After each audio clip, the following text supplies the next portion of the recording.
वाह! आज तो बहुत बढ़िया खुशबू आ रही है किचन में से। आखिर क्या बना है जन्मदिन पर खास? निखिल ने सुबह-सुबह नैना को पीछे से बाहों में भरते हुए कहा। आपकी पसंद के भरवा भिंडी और दम आलू बनाए हैं टिफ़िन के लिए, आपको पसंद है ना? नैना ने खुश होते हुए कहा। अरे ये क्या? जन्मदिन तुम्हारा और खाना मेरी पसंद का? नहीं, ये तो गलत बात है। आज सब कुछ तुम्हारी पसंद का ही बनेगा। बताओ क्या खाओगी? आज शाम को बाहर चलें? निखिल ने नैना के सामने आकर कहा।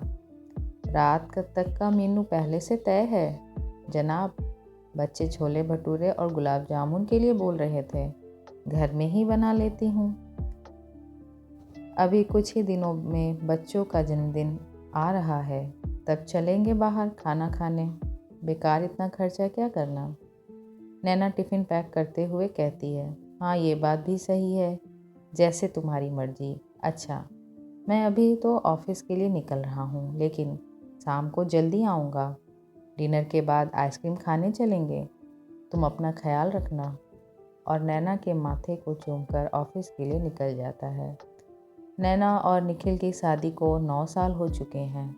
2 जुड़वा बच्चे, सोना और अंगद, पहले ही महीने में 7 साल के होने वाले हैं। निखिल की सैलरी इतनी है कि बस उसके घर और बच्चों के स्कूल का खर्चा ही चल पाता है। महंगाई के ज़माने में नैना और निखिल अपनी छोटी छोटी खुशियों को बलि देकर बच्चों के भविष्य के लिए पैसा बचाने की कोशिश करते हैं। लेकिन हाँ, प्यार में कमी नहीं है घर में। जान छिड़कता है निखिल नैना पर। निखिल के जाने के बाद नैना घर के दूसरे कामों में व्यस्त हो जाती है और तभी फ़ोन की घंटी बजती है। जन्मदिन की बहुत बहुत बधाई छुटकी। और मेरी बर्थडे गर्ल, आज तो खूब ठाठ होंगे तेरे। अच्छा बता, कहाँ पार्टी कर रही हो? और क्या तोहफा दिया निखिल ने आज तुम्हें? दूसरी तरफ फ़ोन पर नैना की दीदी ने पूछा। निखिल ने पूछा तो था क्या तोहफा चाहिए, लेकिन मैंने ही मना कर दिया। सब कुछ तो है मेरे पास।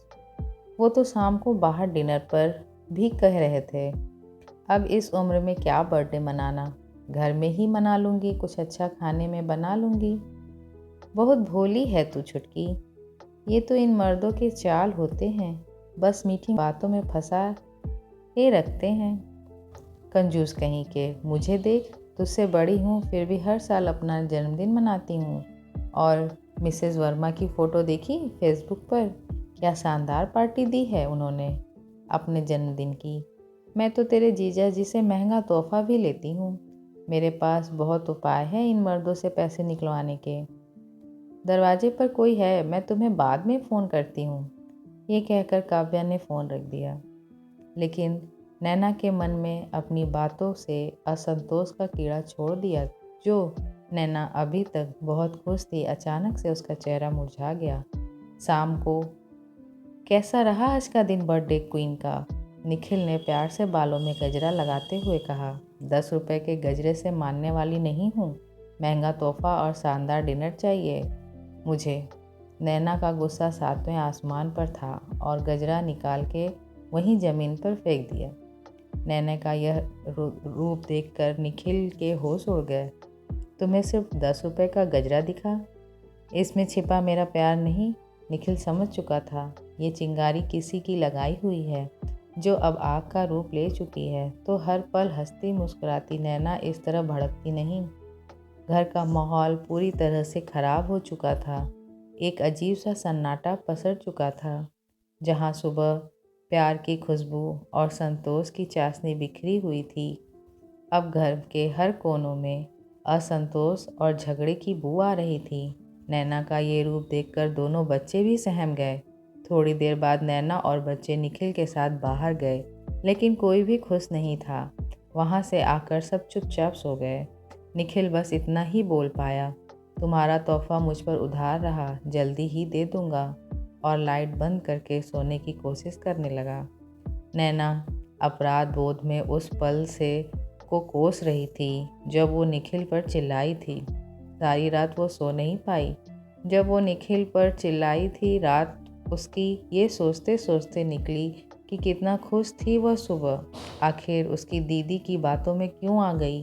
क्यों अपनी हंसती खेलती ज़िंदगी में उसने जहर घोल दिया?